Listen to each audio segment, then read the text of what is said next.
Good evening, everyone. Welcome to another Do Not Falter Battle Lounge with the 2MK team. And another handsome disappointment has joined us on Vanguard. Please do not be confused, this is not your regularly scheduled handsome disappointment. In fact, that particular handsome disappointment has not been scheduled for this time. As far as I'm aware, anyway. Obviously, we are playing DNF Duel right now, as you can see on screen, and we are specifically playing in our NA time slot, which means we are once again looking for players along the same lines. This is an Atlantic Rim style lobby. If you've got a good internet connection and feel that you could reach the Atlantic Ocean within an hour, feel free to jump in and try. But since this is our NA lounge and we are not explicitly expecting any EU players, you can also bet on being able to join in and have good connections to most of us if you are in the Midwestern United States, again with fairly good internet. We are in fact also playing winner stays today, i.e. loser out. However, the winner will be rotating out after 3 wins regardless. And I had to set the win count versus match count, and I honestly don't remember which was which, so there may be some change to rules later. But it should be minor. It's mainly trying to get it to be first to 2 matches wise.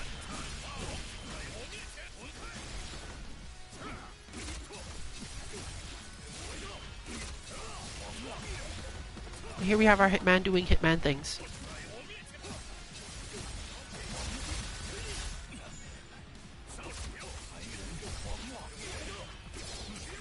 Continuing from our earlier EU stream concept, we are looking at specifics of spacing heavily, more so than much else, honestly.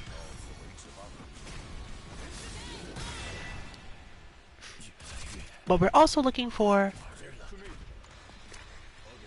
give me a moment, actually. Let me check that this thing actually allows for a rematch, because otherwise I have some stuff to change.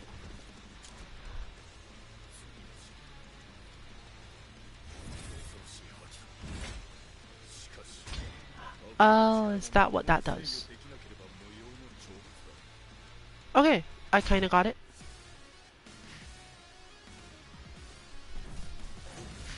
That means that has temporarily made it 3 of 5.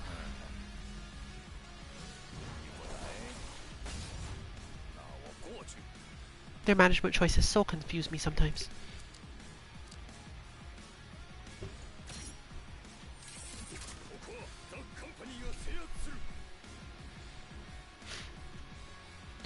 But at the moment it's probably okay that it is what it is, at least for the time being. And since I believe I'm next up, I'll have time to change it.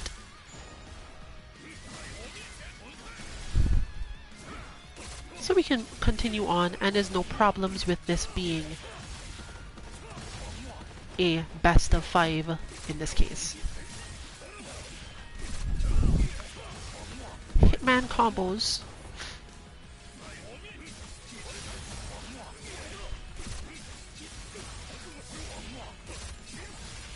Omni is, as usual, basically watching for best options. And with that particular, let's call it uppercut, it will henceforth be known as an uppercut simply because it is an invincible move that hits at, in his case, half screen-ish range, and can be expected to be used in small gaps to protect you.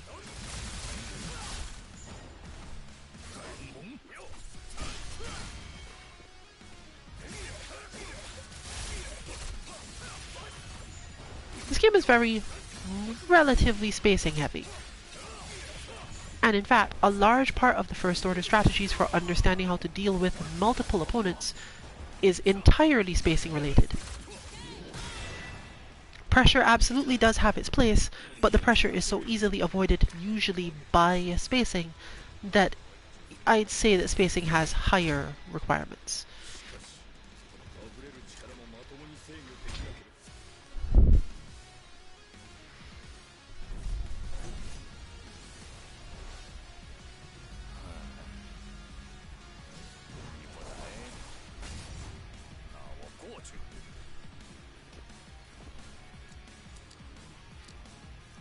There's no specific goal for what we're talking about today. We are not necessarily going to have a lot to say about this game in general for this week, simply because we don't know what will and will not be patched.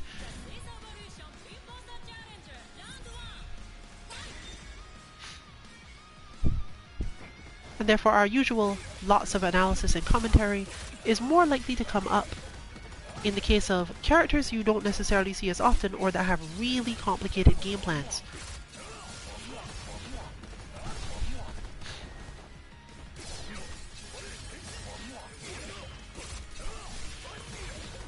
Not sure exactly what point they even got opened up. That's the problem with Hitman's hits. They're usually so light that if you are not paying specific attention to whether or not the opponent is actually blocking, you can't even tell whether or not they've been hit.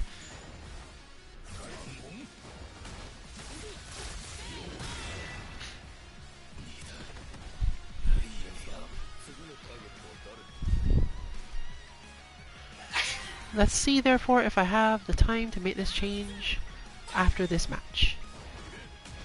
I may not, and it honestly won't matter as much.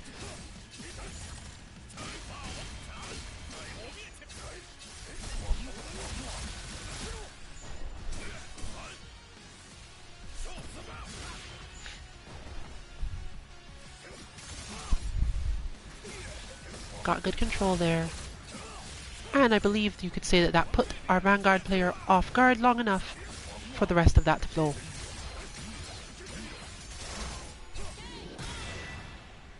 This game does have some relatively long block strings. The main difference from this to others, games of this type that is that you really aren't necessarily going to have a problem. Spectating was interrupted. What is the reason this time? Well, whatever. It's probably going to stop me from changing the thing though. Do I have to get off here for that? I do.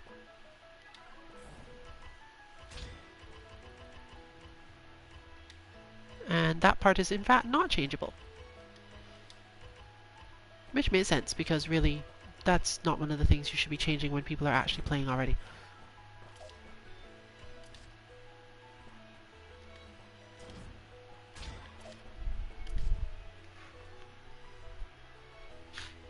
Therefore, back to fight conditions.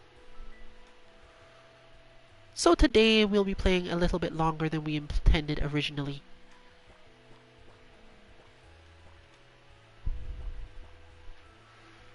Per match, that is. Because I'm not going through the trouble of recreating the lounge, honestly.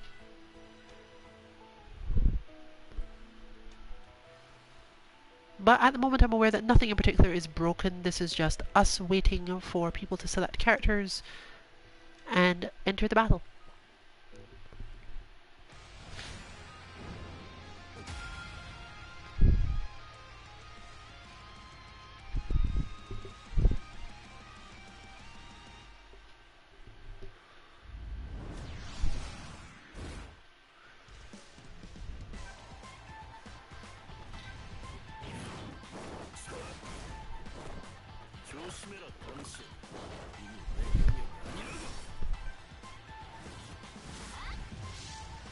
Our Dragon Knight normally shifts slightly in terms of plan here, because while Grappler is not a character who generally has enough advantage to rush her down,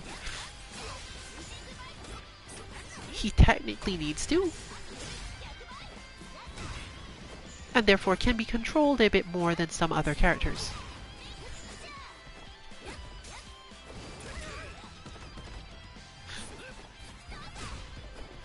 Getting through her aerial options requires commitment and a type of dashing into movement that you don't necessarily see in other games, which means it's probably going to be a little unfamiliar for DeWolf. One thing you can generally be somewhat safe doing, though, is that if Dragon Knight has done a cancel over your head for any reason, just counter. Not necessarily because your situation is really going to be great if you counter, but because it's definitely not going to be terribly worse than it was otherwise. There we are seeing the first beginnings of it, the dash up and move, because dashing forward against her is going to be important if you see her go into the air, similar to what happens when you try to fight Crusader.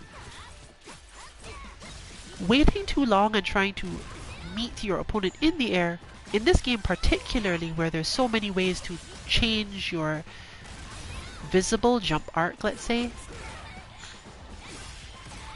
it's not a good idea to wait to try to anti-air your opponent if you think that they've got time to think about it. They'll come up with a way to get through regardless.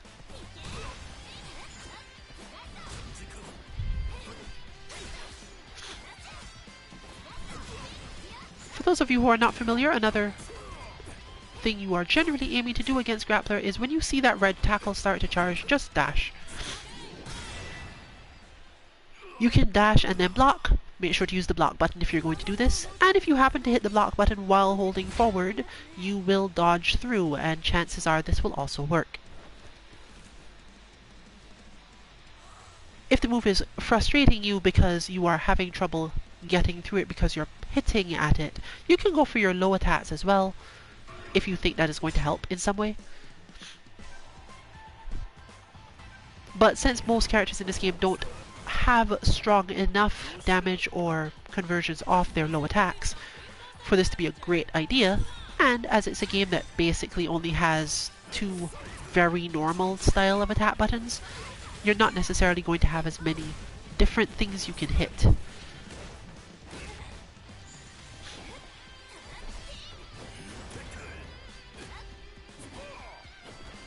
Basically, that move is generally going to be safe, and you also have to worry about how exactly it's been spaced as well.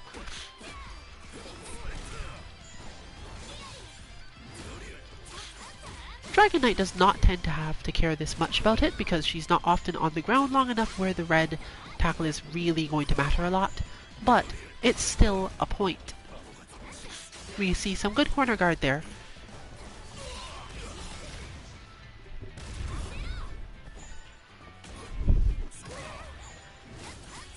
And that is one of the things Grappler is definitely good at, along with defending self in the corner.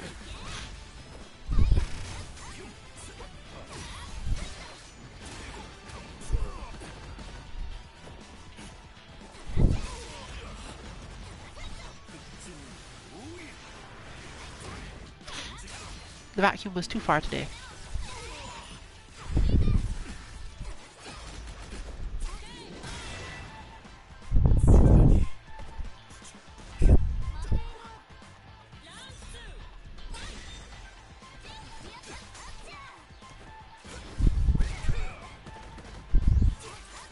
Now that is a thing you do not see often in games. And it can of course therefore be very confusing to have to deal with Grappler jumping at you and then throwing you from the jump.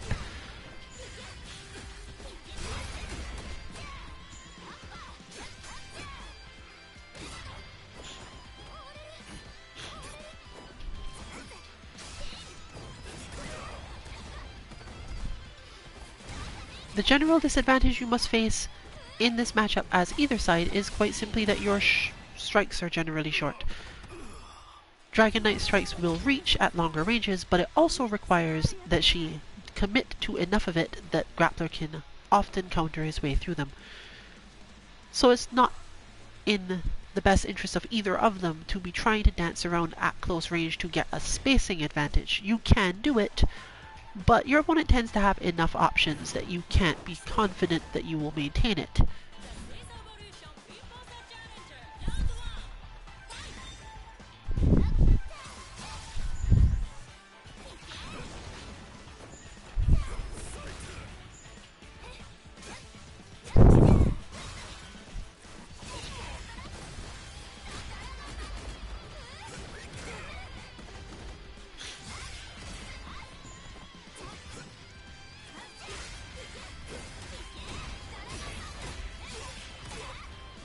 Sadly, Astra cannot be countered in that way.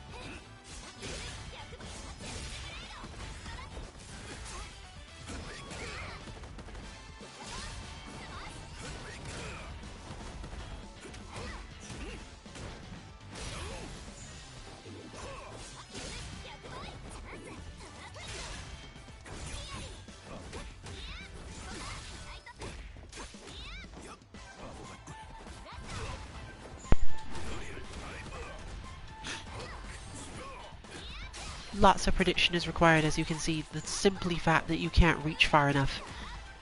But that's what you get when you play a grappler. Not in every game, obviously, but this one is one where you just have to deal with it.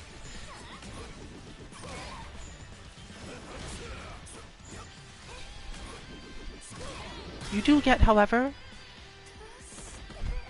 big shockwave style attacks, so your opponent cannot simply dodge through when you've decided to use one of those attacks to go on offense. They have to be ready enough to bring you down in some other way. This means that there's quite many situations in which Grappler specifically just wants to dash out of a bad situation just because there's no benefit from being closer, you can't reach. But there are benefits to being just a little further away.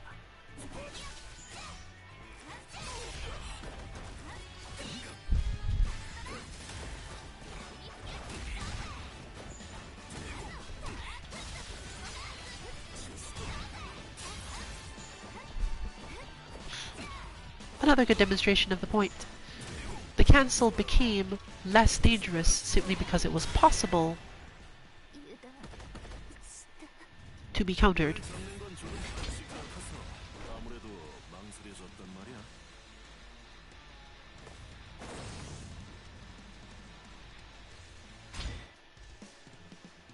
And so we have another match.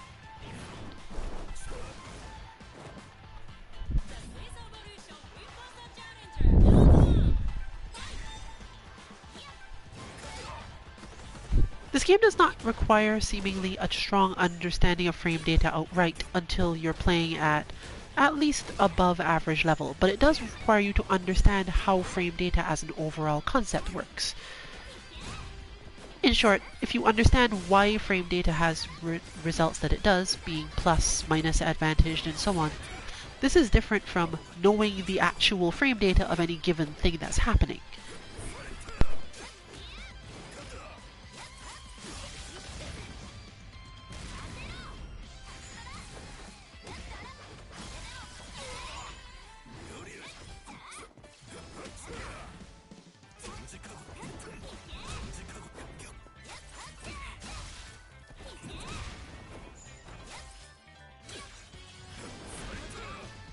That basis in understanding of frame data would probably make it possible for you to make decisions about whether or not the thing you just saw happen made sense or not, or to extrapolate from what happened what the frame data in this case needs to probably be for that to make sense.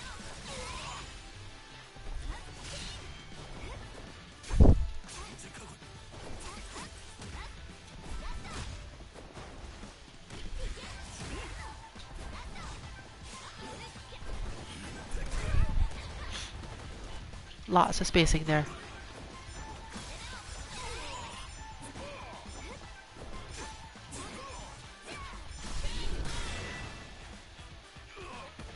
And that is among the largest reasons why, despite knowing that this game contains a lot of crazy pressure right now,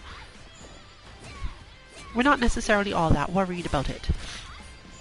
A large part of it being that you are probably waiting for your opponents to come up with good enough guard break setups for it to matter.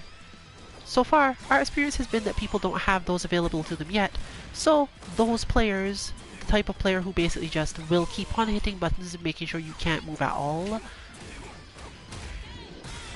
tends to end up in a worse situation simply because they're pushing you, but they're not necessarily getting as much as they might want to out of it. And often, there are definitely characters in this game that use a lot of their energy to set the situation up without getting as much out of it.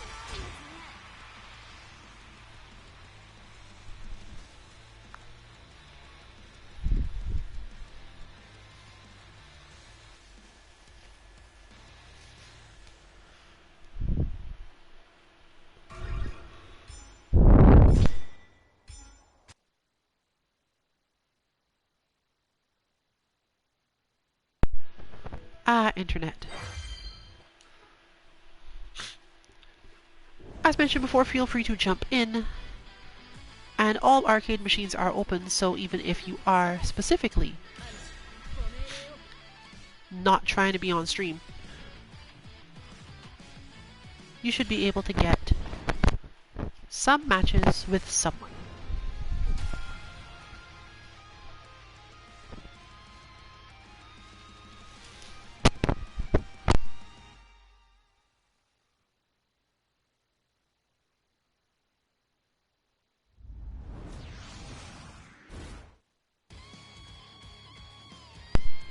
These two have much more similar capacities, whereas Dragon Knight tends to be straightforward, and Konushi obviously is misdirection. But their ranges, their concepts of how certain things are supposed to happen, tend to be similar. And because of that, we end up playing very, very long neutral set parts.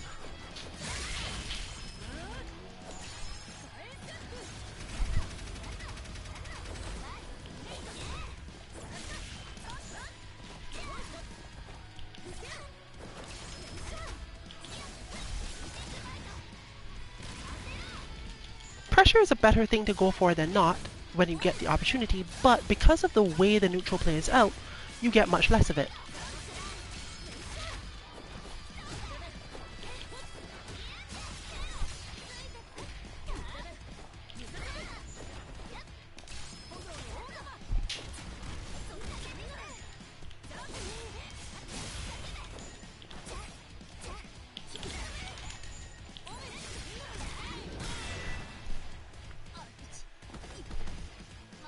You do definitely have time to rush in on opponents, but because they both have invincible moves, you can't be sure that's a good idea, even when things are going your way.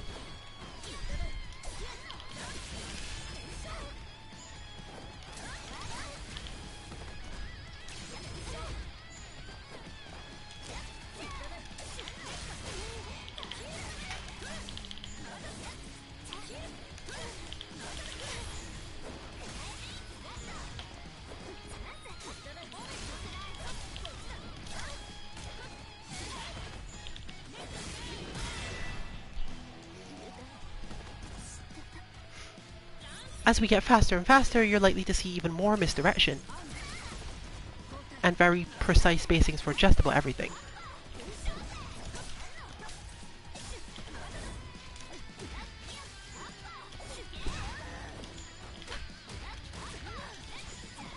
This is something that comes up because of the way that certain characters interact with each other when it comes to getting their moves into position.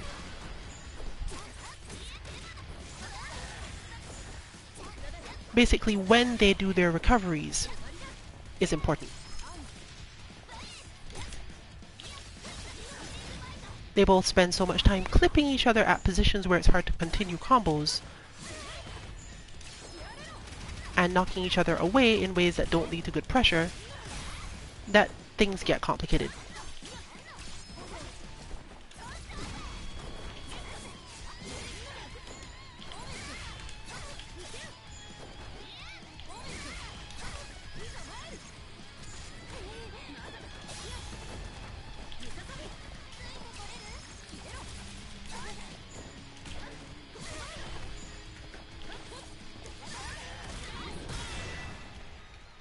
I believe that was supposed to be back jump kunai, but I think it would have failed either way.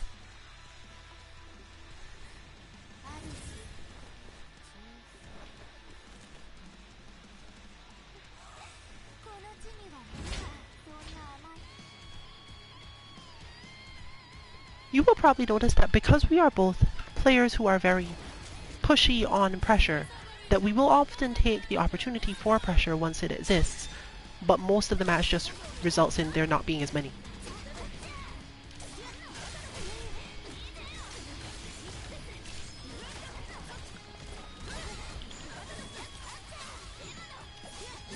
In fact, your biggest options for pressure usually come when someone else drops their combo.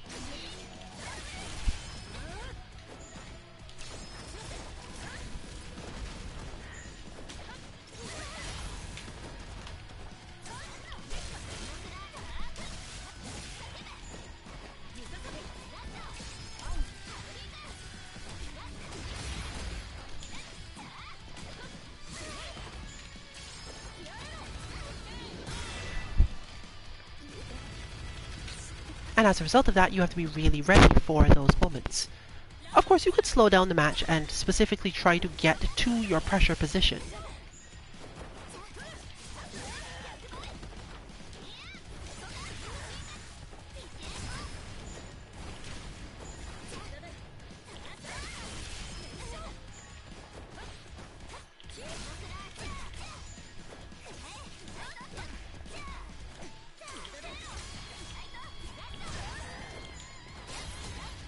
There's one.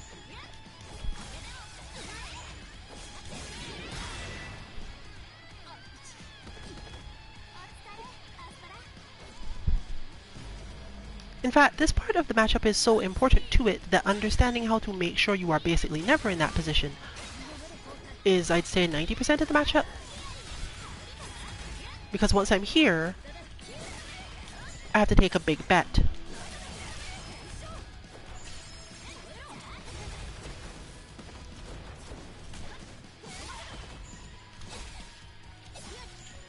Similarly, right that moment, it did not seem like a good idea to me to do things because it was more than likely just going to lead to an uppercut.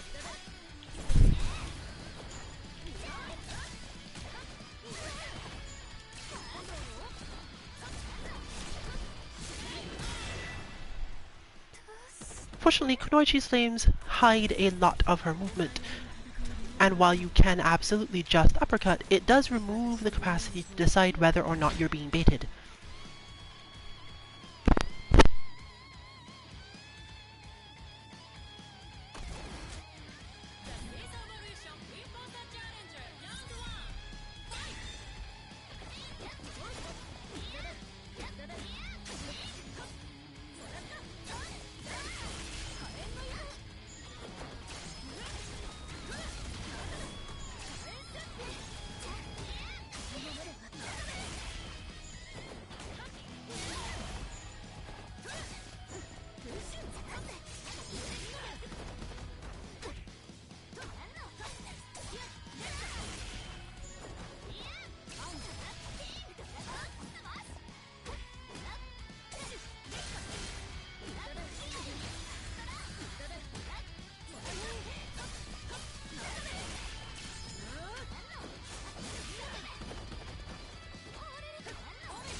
You spend a lot of time picking up very quickly which spaces you can and cannot afford to be at.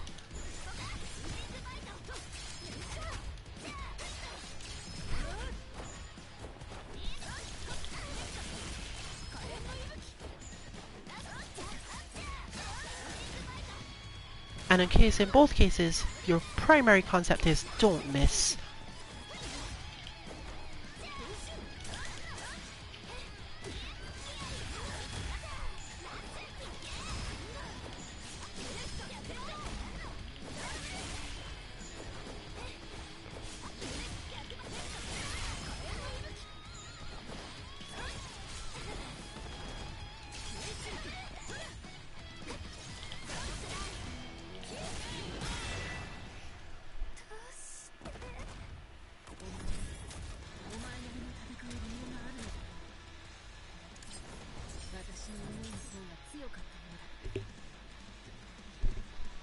In fact, if you've ever watched this play at high levels, it seems to devolve into exactly that. Don't ever miss.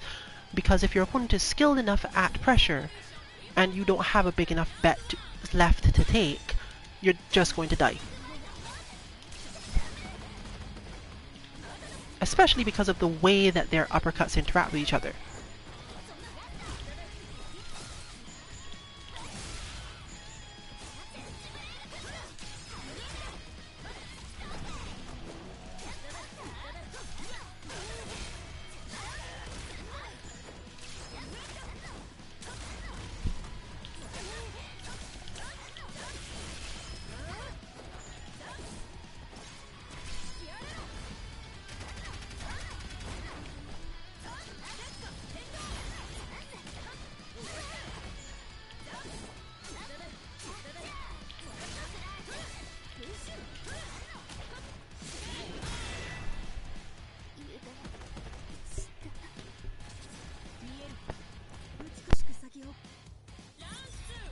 This is even more important when one of them is close to winning, because the other one usually has not necessarily a comeback mechanic, but a highly advanced and additional amount of control for their own strikes and movement.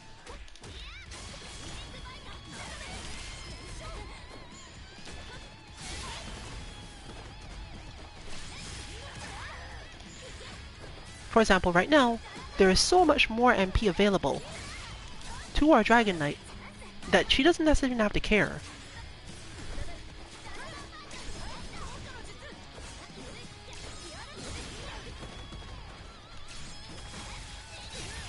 Got thrown him out of my uppercut.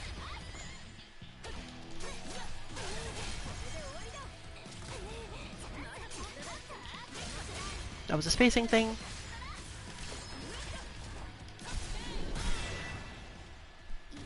And I honestly don't even know what happened there.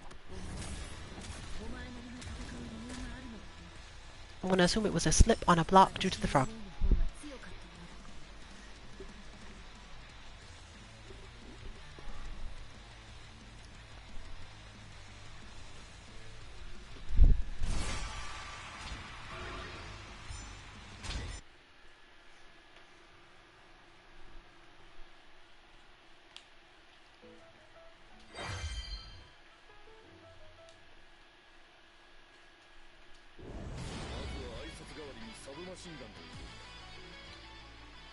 Looks like Omni is back in position, therefore I'm guessing at stage. Or maybe I have control of stage. I do not.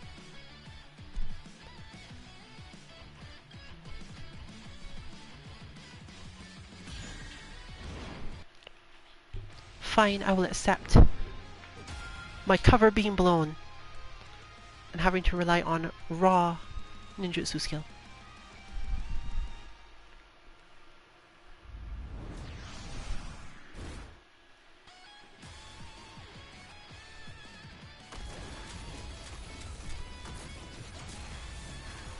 There are two ways I've seen people try to play this matchup, and I choose the frog heavy version.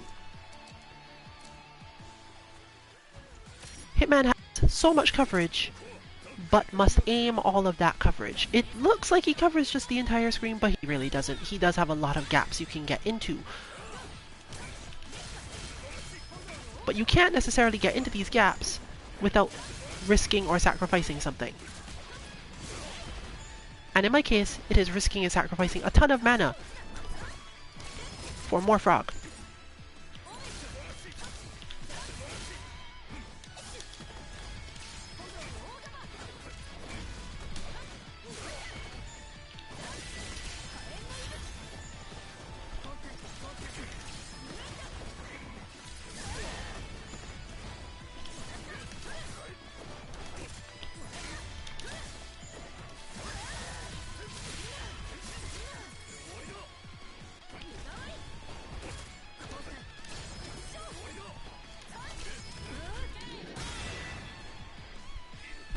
The main reason for this is because while she does use up less energy to do the fire breath, you can't just do the fire breath. You have to convince the opponent that you are going to do frog.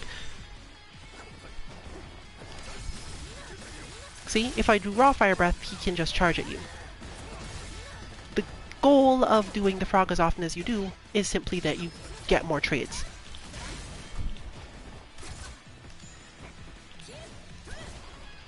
Which in turn makes you harder to punish.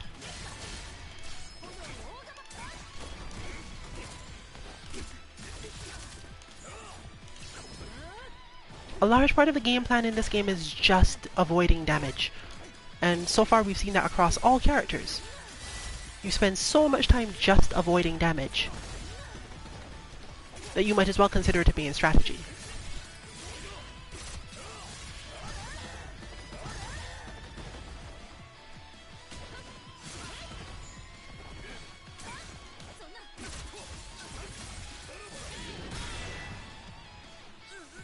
That throw was in no way worth it, but I didn't want to backdash out of that position. I feel like I have a better move for that though.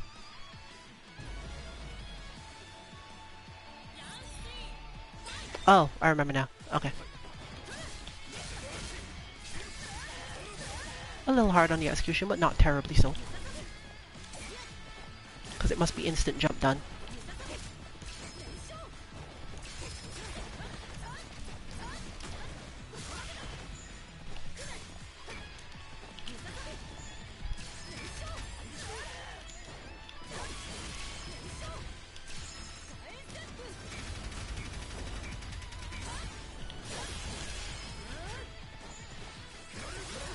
That sort of thing is about understanding exactly when your meter will recharge.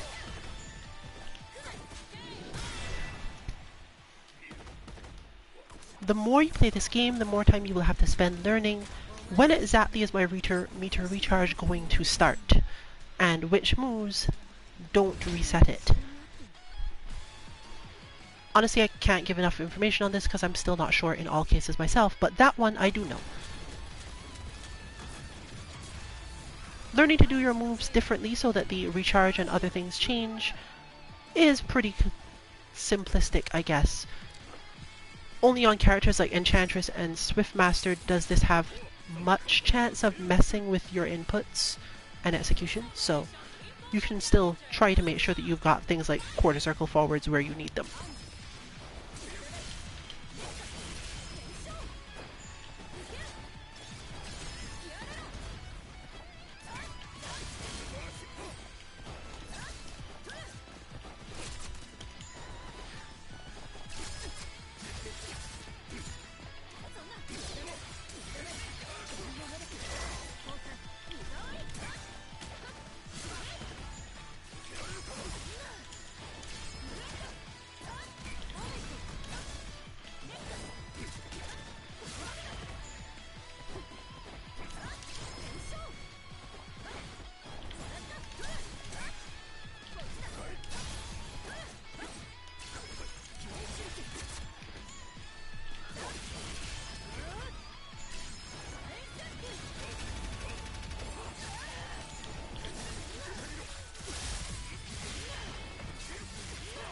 This is going to be a lot of damage.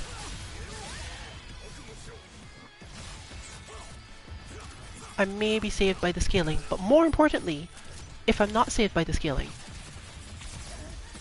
Okay, now we've got Frog, because always Frog.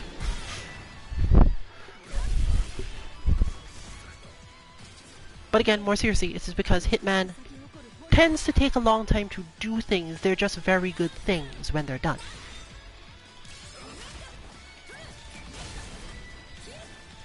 And Frog is basically the best way you have, from Kunoichi's perspective, of advancing on this player and character without specifically throwing much away.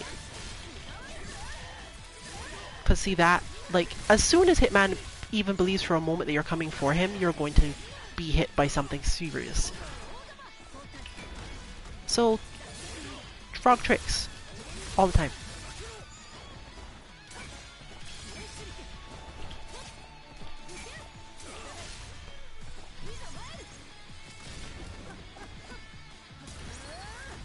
This is required. I have to get out of the corner. The health is no longer relevant.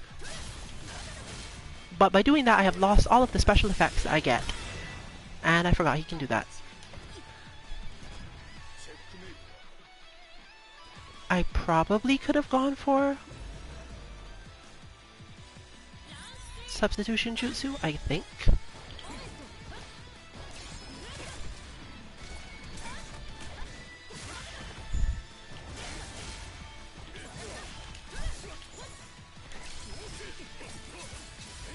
I should have held that longer.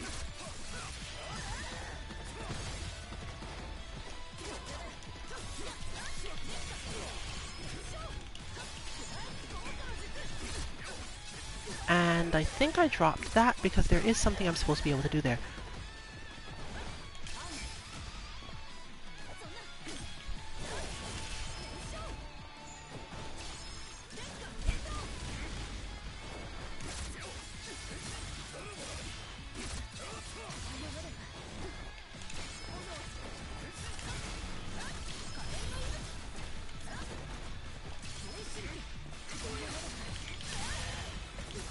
I forgot it again. I deserve this.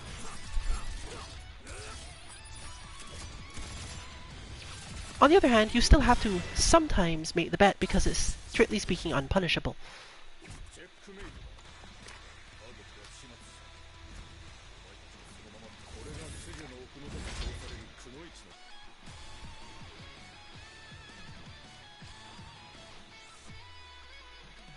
It's almost unfortunate though, because stream is going to be taken up mostly with us fighting because our matches take long and we're relatively evenly matched most of the time.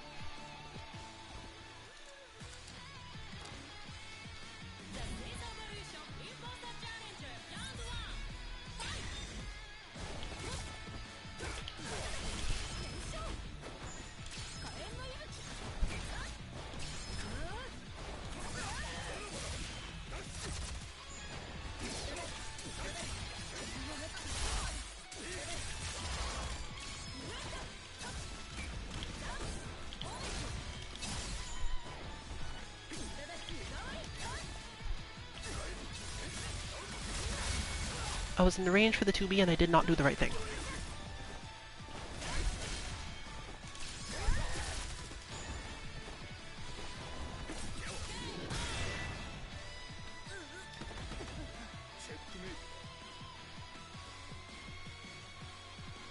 I should really check exactly what it is that happens when I hit 4S in the air, because... Why do I get Kunai for that too? That must be what's been messing me up all this time.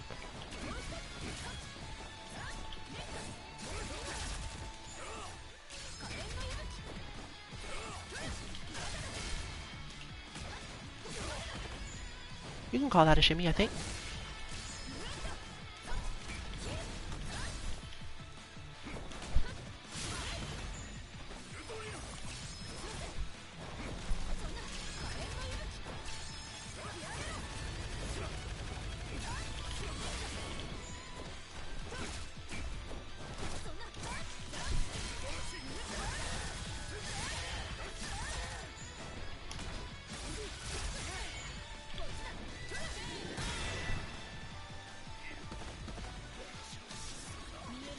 It was the only option left, and I'm not sure it was a good one, but my opponent was at least surprised.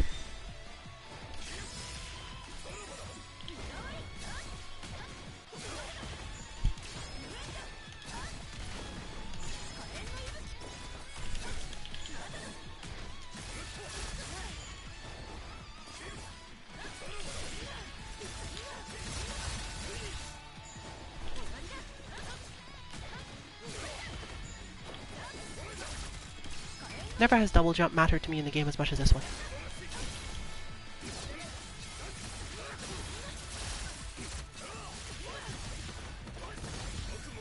I dropped a block there that I don't even understand where it went, but I believe this means I'm dead now.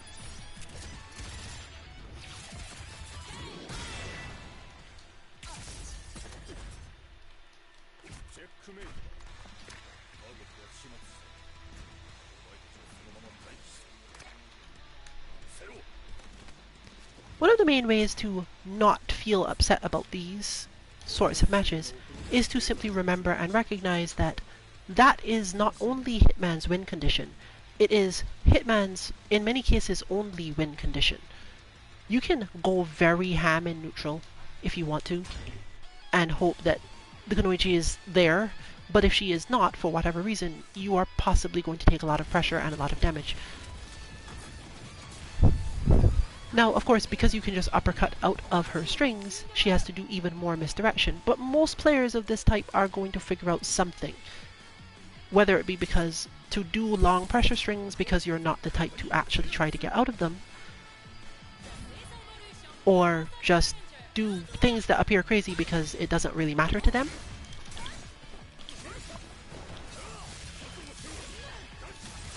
One way or another, you have to deal with it.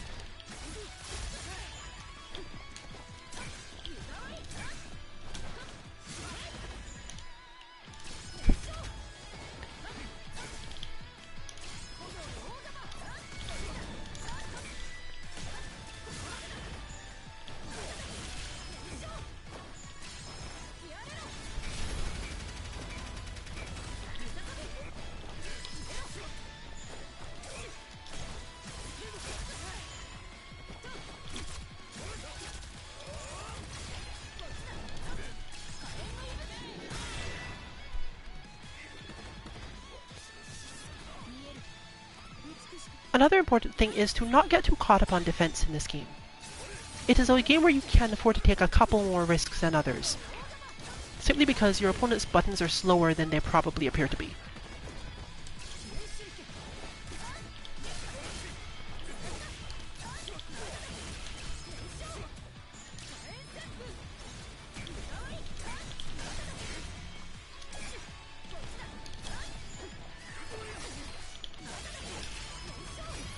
Oh, also you can dash into Hitman's uppercut if you really want to. But don't do this unless you're really practiced at it, or know a Hitman player who will train with you until you can dash into the uppercut.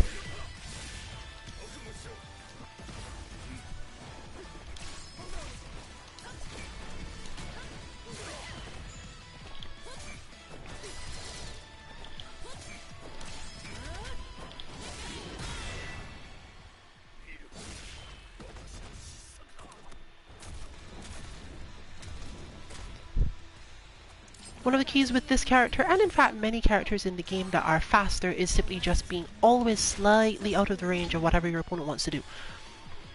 But she is the one that has the most control over this. At any given time, I can choose exactly which direction I want to go in, other than straight down. And you know, they might buffer. And I'll get a straight down too.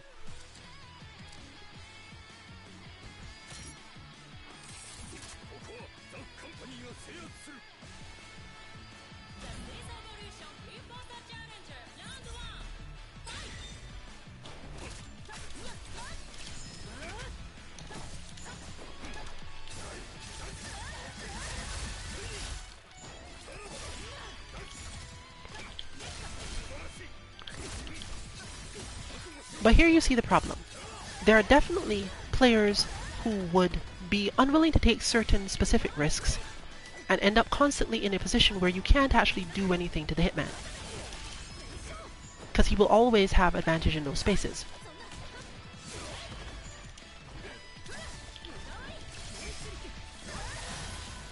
You basically can't do much of anything, honestly.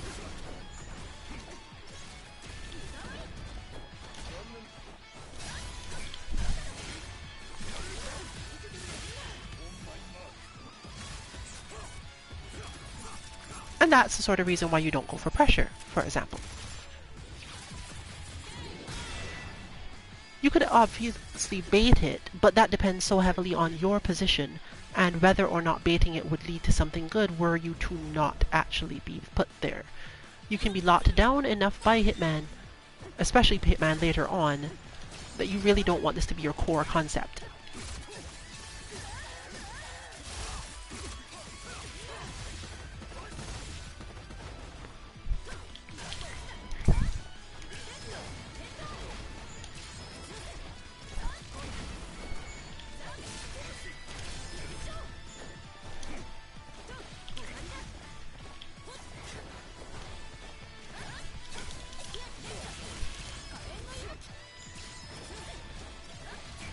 Come here, frog.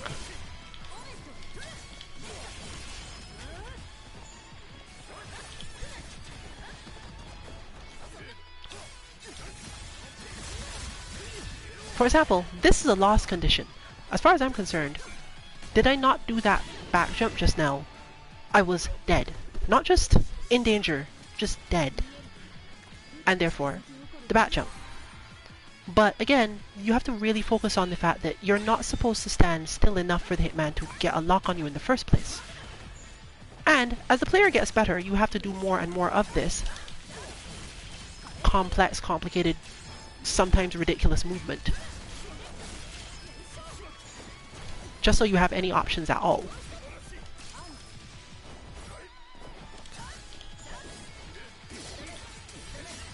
Fortunately, it's not as important to not miss.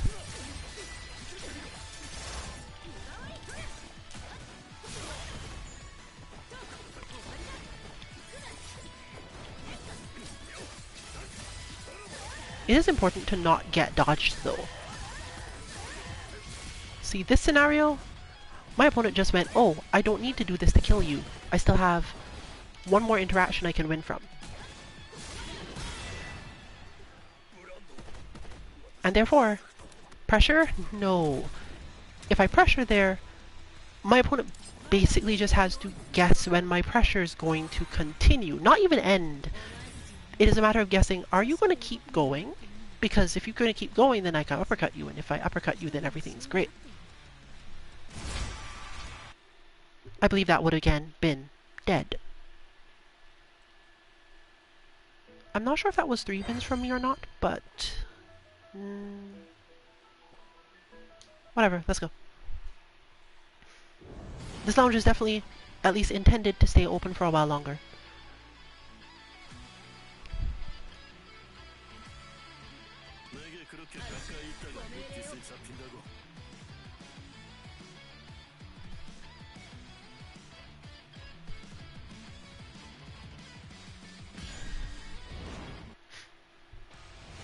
To the tavern we go. Despite the fact that the lounge will be staying open a while longer, this is almost certainly the last on-stream match. Simply because I set it to the wrong thing and we're playing best of 5 now.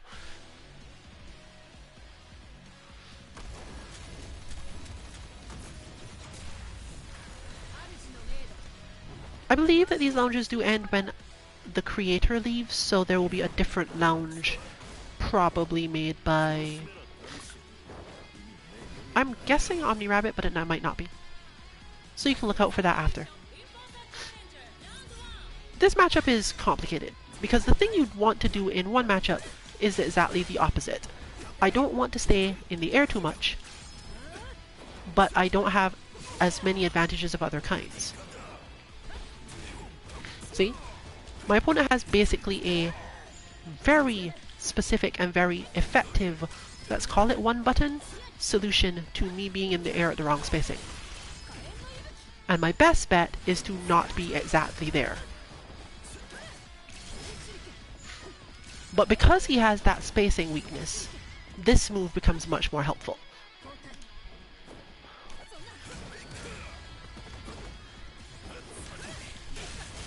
And therefore I can spend a lot more time in back jump state, meaning my opponent can't be absolutely sure whether or not the jump I have just done is the one that matters for the purposes.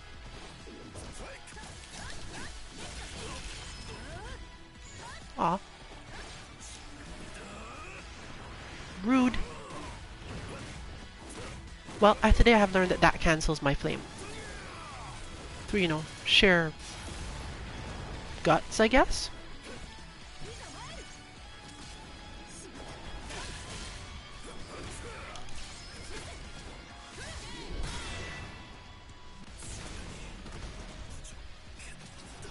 Which is honestly, I feel, a really good response to have there, because the chances that a player is going to remember, nope, I can't actually get through, you're going to cancel out my flames mark with your awakening, and not try to use the flame mark for something, is a bit lower.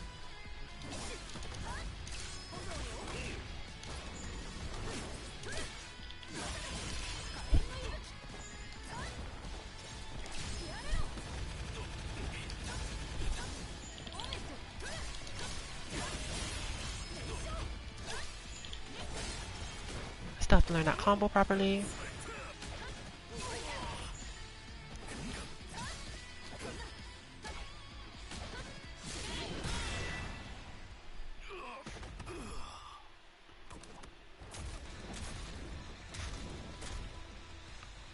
And of course it's completely fair to keep on choosing stages in which I stand out completely.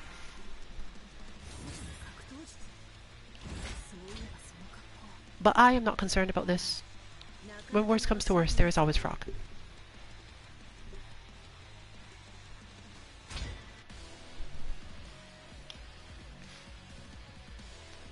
The only thing saving Konoichi in this matchup, I feel, is that Grappler's movement speed is slightly too slow. If they buff this character's movement speed, I'm not really sure what this matchup is going to look like. I guess you could just go for low pressure for the whole time. Staggered low pressure. It should work, I guess.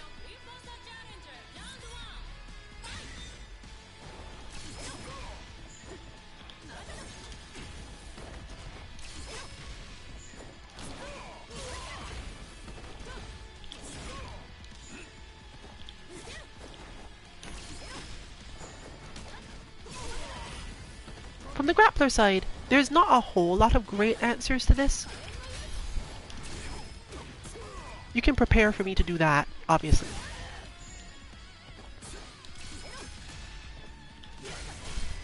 And a lot of the time you do get some benefits from trying to make sure that I'm in the right spot on the screen relative to your own movement. But this involves you having to start running. Oh, I did not expect that one to catch me.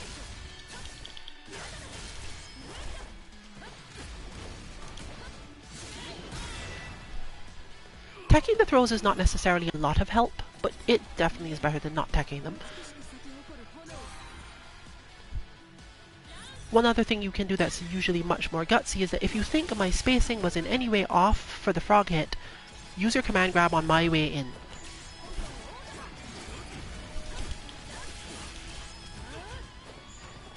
Beyond that though, you're going to waste a lot of time dealing with just flame mark situations, which is why it's so useful for me to hit with the air flame kunai at any basic chance I get, but anything will do mostly.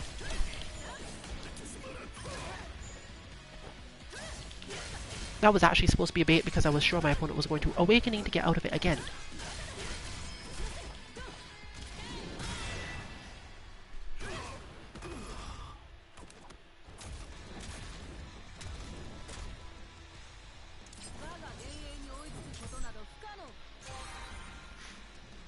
Since it's unlikely you'll get as many chances to use the tackle, it may be better to straight up use it as an approach when you think that the enemy player is going to get certain things to happen to them. And because Grappler has hyper armor at the point of it, you can learn to time it so that you charge through the flame mark, which is again more so just about minimizing damage. Your goal is not necessarily to make sure that I get some situation that you can hit me, but simply to simplify the way that you take your own damage.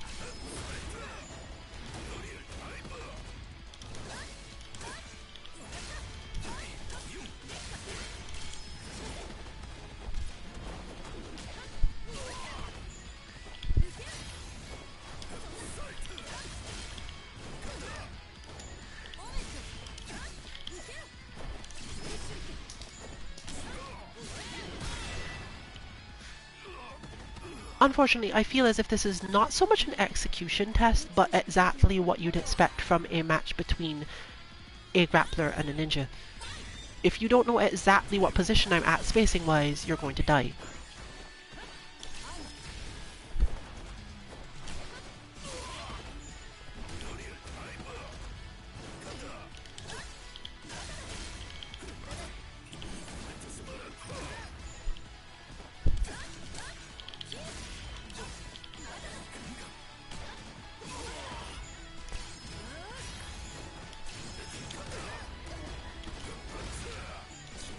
Perfectly executed though.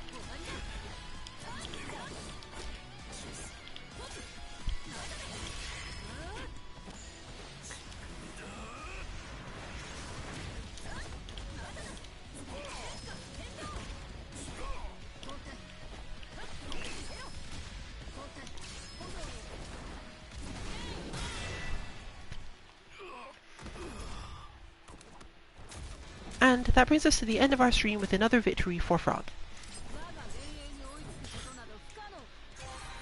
I'm actually just playing the frog here, but you know.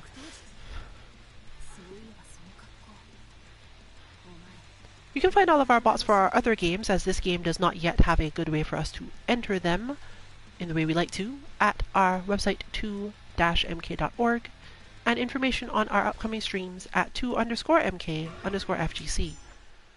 Those upcoming streams will be probably tomorrow Mishmash Battle Lounge for Street Fighter V, and of course the Tuesday Melt and hopefully Wednesday Night in Birth.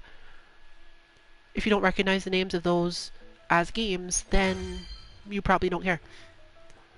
I thought that was my third win. Either way, this is Brilliant for Team 2MK. Good luck with your training and good night everyone.